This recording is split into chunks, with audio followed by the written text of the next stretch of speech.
كن أنت تزداد جمالا.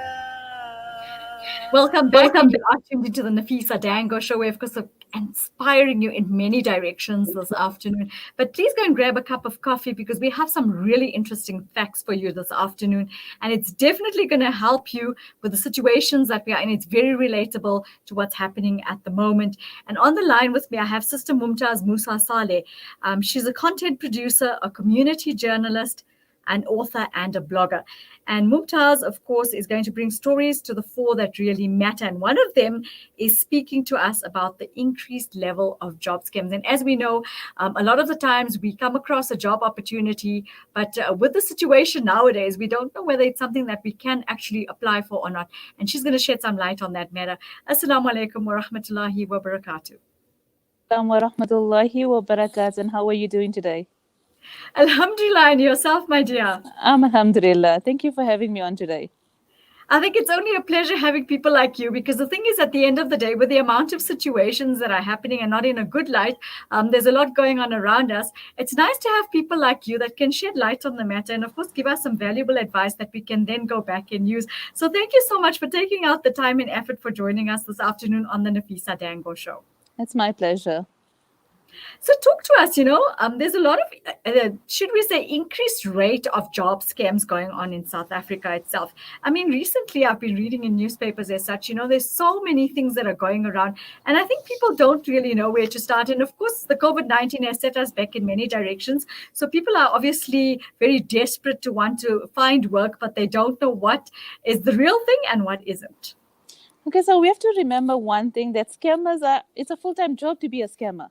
They have to always be one up. They have to think about things before we do. And with the COVID-19 and the lockdown, a lot of people have been retrenched. That means a lot of livelihoods have been lost. So the scammers look for ways to make money themselves as well. So when we look at what they're doing, is they always think about that one plan that's going to attract you. And most of the time, it's job posts on Facebook or social media, and it's applicable to anybody where no experience is needed, no formal education is needed. And that should be your first warning sign when they say, it's open to anybody over a certain age and there's no experience needed in the first place.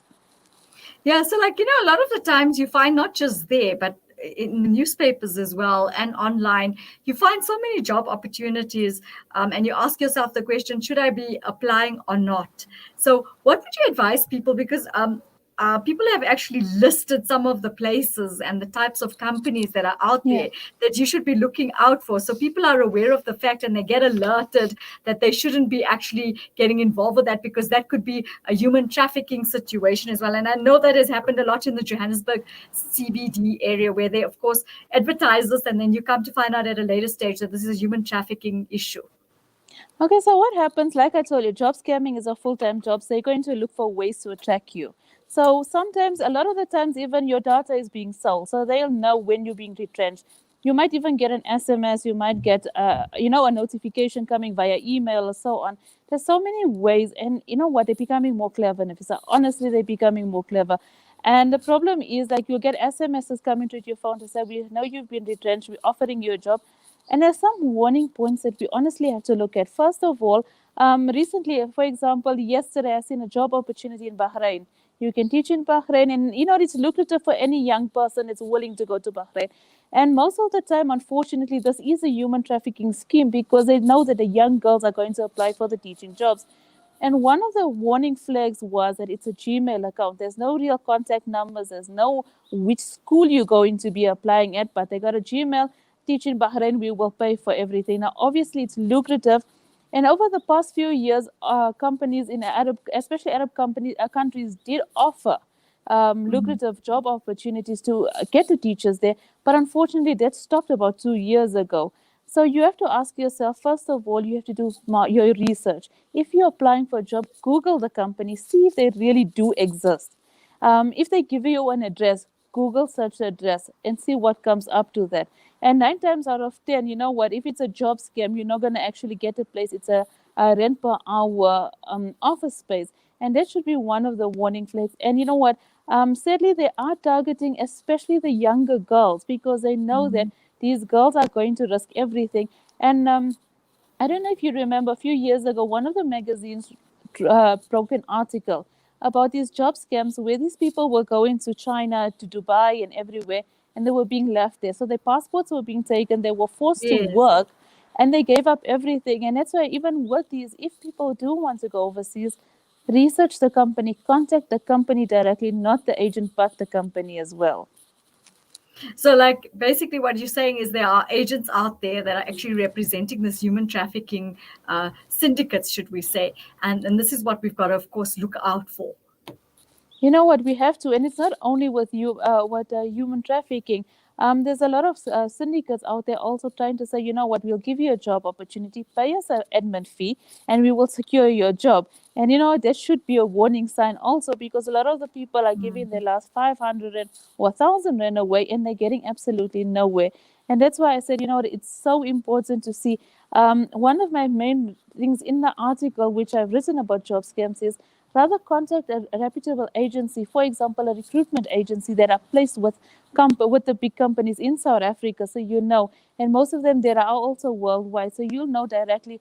It is placed on the internet. It's placed by the recruitment agencies that are reputable, and they will be able to provide you the information you need. And you know what? As a person who's job seeking, you have the right to ask questions.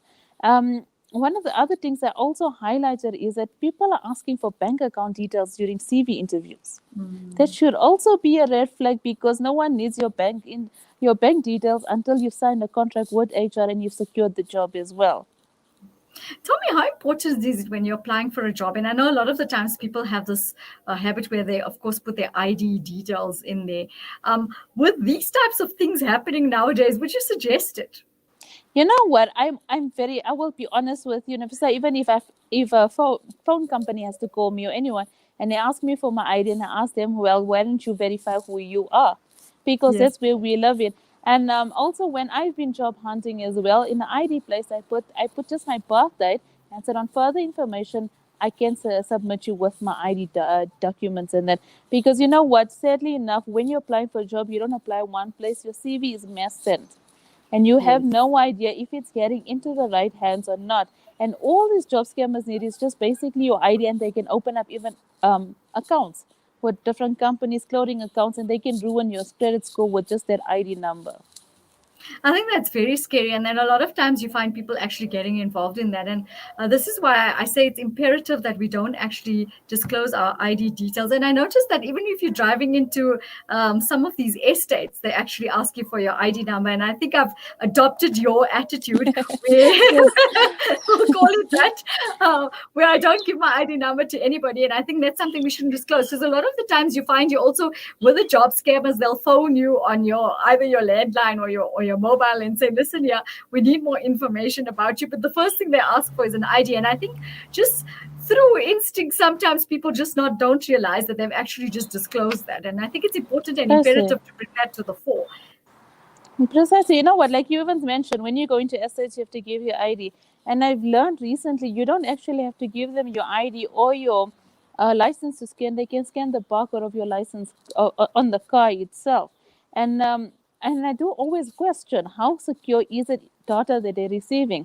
Are they selling their data? Is someone in the company selling their data? Because all their data contains, that barcode contains your life information. And with them, they work out. I don't know if you've also noticed, there's a lot of scams where someone will call you saying they're from the bank, asking you to verify they got your ID number already. And this is how it's going, because your data is being sold, whether you like it or not. And then even if you're applying, like you were saying, it's imperative to just be very alert with the types of things. What other pointers would you give people when it comes to this? Okay, so my point is that I did also highlight in my article is, like I said, Google search. Google's your best friend. If you take the person's email address where they contacted you and put it in the Google bar, it'll come up whether it's a scam or not. So what happens is, because people have reported certain email addresses as scam email addresses or spam ones, automatically Google will red flag you. Second of all, if you ask to go in for an interview, always tell someone where you're going. Take a friend with. They can always wait for you outside in the lobby or even in the car, but take someone with you. But Google, you need to Google the address. If they're meeting you in a place that's not their office, ask them why aren't they meeting you at their premises, because chances are that if they are going to hire you, you have to go to their offices. They're not going to get you an independent site and pay, for a different site and so on. And then the last thing is that even though you're mass sending out your CV, always hold back on that ID number and put there, if needed, I will send my ID upon interview or so on. Also, one of the important things is if anybody asks you for 300 for police clearance or admin fee, run in a different direction, because you're It's not very supposed to scary. pay. Yes, Yeah, and you're of not course, I mean, supposed to because pay. having to send in your CV or go for an interview is literally just applying for something. So there's no fee as such involved, or cost Precisely. factors that you need to pull out. But I find in a lot of cases, what's happening is, and what I've read about these job scams is, you find some women that have actually, not followed the pointers as such, and they get there and they're stuck in that situation and they can't come out of it. So I like the idea that you brought forward, is that to actually take somebody with you, so that you can alert them when you're in a situation like that, or you find yourself in trouble. At least there's help out there. Nafisa, you brought in a very interesting question where you pointed out that what happens when you're stuck in that situation. Now, what I normally do is everybody's smartphone is equipped with an emergency panic button that Oh, alerts really? people. Yes. One of those I don't even know So, about it. I figured it out one day by mistake. So what happens is on some phones, if you double click it, it will automatically call or send out a message. And if your friend is in the building there, then they'll know whether to alert the authorities or not. But before time, people should ask, is an admin fee applicable before I come in for the interview, before I make that cost into traveling as well? Um, Find out what is the job exactly, because I mean, some of these broad spectrum jobs are like admin job. For 5 days a week, you're getting 15,000 rand a month or so. There's no perks, there's nothing else to it, but you don't need any basic education. And I mean, in today's time, you need to be computer literate, you need to have some sort. So always question on it. And most of the time, the companies are happy to reply your questions or answer any queries, because most of the legit job opportunities do have a contact number to them as well, which you can phone and find out. And lastly is, like I said, Google search the address. It's so important that we Google. And as females, we can never be too careful. That's a reality of living in today's time. That is so true. What advice would you give starter appers? Because I mean, a lot of the times, they don't have the necessary experience, and they're looking to, of course, get into a job, and they won't know where to start. But the idea is, what can they look out for? Because a lot of the jobs that you say are credible will, of course, ask for some form of experience, but not with a starter upper. So you'll get these job adverts that go out there that say, oh, you don't need, you just literally need your matric, and that's about it. What advice would you give them? What should they look out for? Because in there as well, you find there are job scams happening as well for lots of different things, and human trafficking is one of them. And the reason why I'm emphasizing on this is because it's been happening as far as South Africa is concerned. This has become one of the big things that are going around, as people are just getting picked up and taken away, literally. You know what? It becomes, Nafisa, it's a worldwide problem. So human trafficking is on a rise worldwide because people are desperate for these jobs. For example, if you look at here in Johannesburg, there was a Filipino human trafficking ring where the ladies were from the Philippines.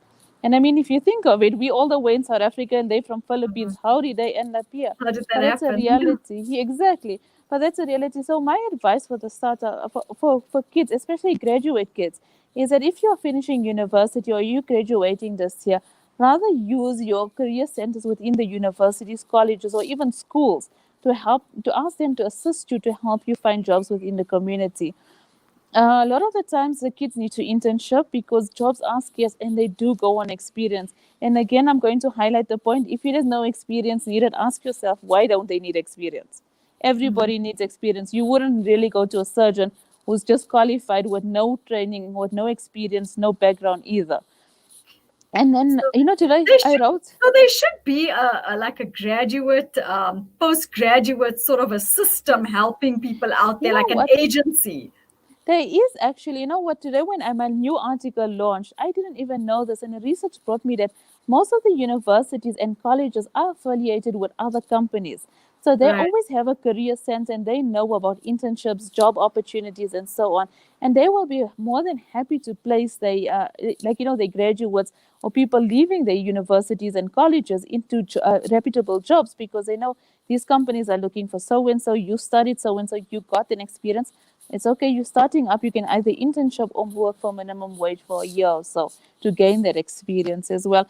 And this is quite something interesting I found out, and I never even knew existed. There are career centers open in universities or colleges, even places like Boston College has career centers that you could go to as well to verify. Now, that's definitely very valuable information, especially for those starter appers. But, we'd like to know a little bit more about the Mumtaz Moosa Saley, because, as I was saying earlier, you always bring stories to the fore that matter. And I think what you're doing serves a major purpose. So I think you need to tell us a little bit more about that. Okay, my journey started off, my journey ended up so many places. And I always tell people that as a human, we evolve every few years. Our interests change. And when I started off, I was so into HR and I was adamant I'm going to go into HR. Got married, had my children, and then I studied business finance. And that was my life. I loved it. And a few years ago, when I authored a book, I said, okay, maybe I want to go into community journalism to bring the stories that nobody's talking about. And that's how my passion evolved. And so far, my blogs even highlight stories that, we try to avoid because we don't want to speak about it, or we simply have that mentality that it won't happen to us. It can't happen to us. And my book that I authored was even at the time was the Rohingya Muslims, what they were going through, and when they were being burnt alive in Burma itself. I brought the blog out at that time to say, you know what, if we put it with people that we can associate with, for example, if we name the lady Aisha, we all know Aisha in our family, so we can then associate ourselves with a family member and understand the plight they're going through. And inshallah, you know what, I continue to do this because I'm passionate about this. I'm passionate to get people to start talking about the conversations we need to talk about, because no matter how small it is, we all do make a difference. Most definitely. And I see you've found your purpose in life where, of course, it's about using your platform to be able to uplift and empower. And I think that's what it's about. Everybody has a platform where they can use it, but yours is, of course, you're in the public eye, which is great, because the thing is now you're using that for a purpose that really matters.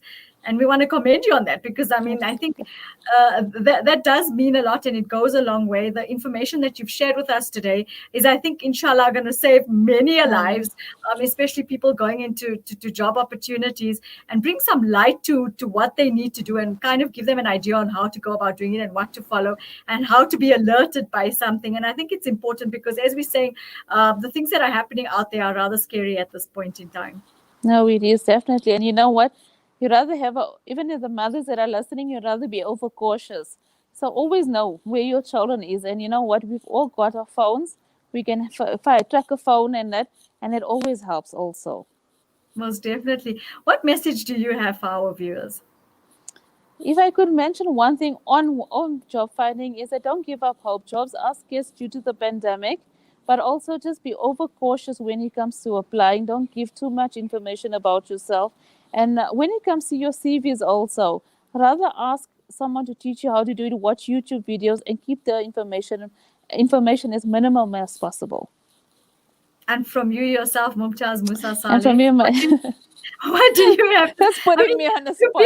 You have been such an inspiration for us this afternoon, because it's nice to see you take what you know and give it back to others so they could use it and uplift themselves and, of course, change their lives for the better, because we don't, of course, want to see somebody in the situation where they go for a job and then they find themselves in a situation. That's true. And you know what? From me, myself, I will tell all the listeners out there that each one of us is an activist. So it's your duty to carry whatever information you have and spread it, whether it's to an elderly person in the community that doesn't have access to social media.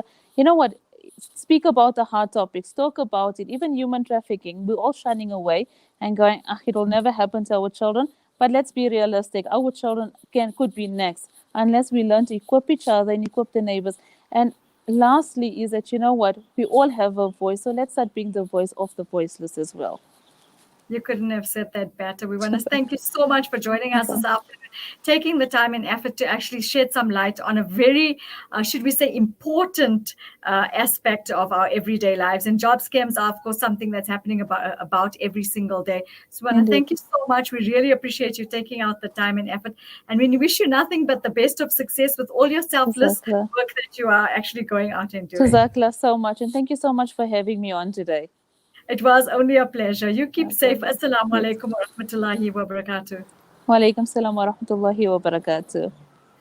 That was Sister Mumtaz Moosa Saley, definitely shedding some light, of course, on job scams and what to look out for, what sort of guidelines to follow when are actually going out and looking for a job as such, especially now post COVID-19. There's a lot of people out there that were jobless and are looking for jobs. Do follow those pointers. Make sure that you stay safe. There's a lot of bad things happening out there. And if you'd like to, of course, follow her on her blog, you'd be able to get more of that information as well. So we're going to go for a quick break. Stay with us. We have something very interesting after the break.